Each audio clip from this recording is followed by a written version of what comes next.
Dans le monde de l'entraînement, le mot hypertrophie est automatiquement associé à de gros muscles, à un exercice intense et à un volume de travail important. Mais il existe un concept qui suscite de nombreux doutes, en particulier chez les entraîneurs et les professionnels du mouvement.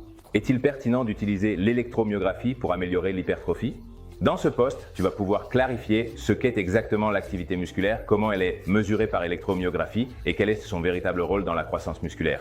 De plus, tu vas découvrir comment l'utiliser pour optimiser les exercices que tu prescris et t'assurer que tes patients ou tes sportifs travaillent avec une efficacité maximale.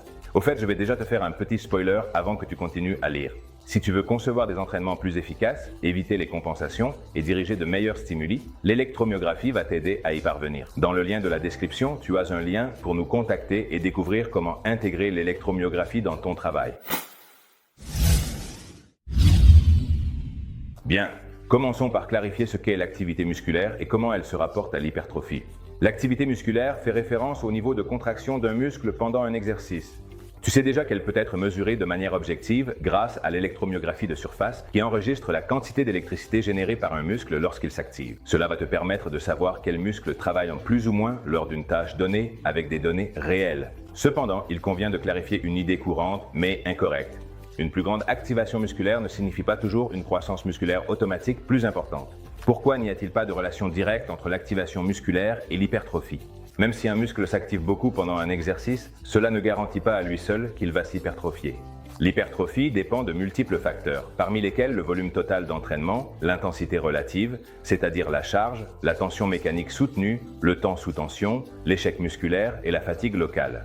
L'activation musculaire, donc, n'est qu'un des ingrédients du processus, mais cela ne la rend pas pour autant négligeable. Alors, quel est le véritable rôle de l'activité musculaire?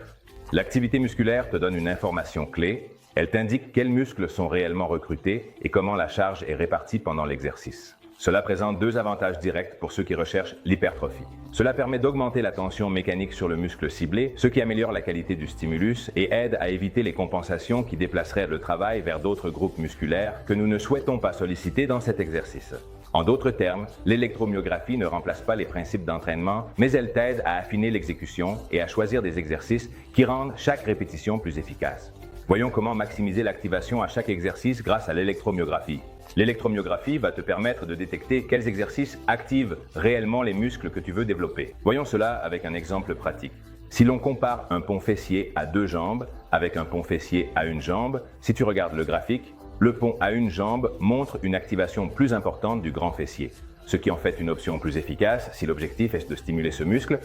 Cela ne garantit pas l'hypertrophie à lui seul, mais cela te permet de cibler correctement l'effort, ce qui va améliorer l'impact du volume et de la charge appliquée par la suite.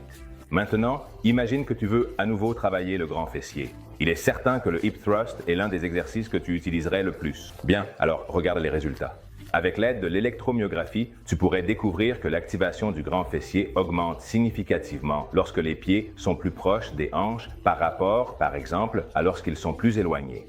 Cette information va te donner un avantage. Tu vas pouvoir ajuster la technique pour que le stimulus se concentre davantage sur le muscle cible sans augmenter la charge ou le nombre de répétitions. Par conséquent, la relation entre l'activité musculaire et l'hypertrophie n'est pas directe, mais elle est bien connectée. L'électromyographie ne te dira pas si le muscle va grossir, mais elle te montre s'il travaille comme il le devrait.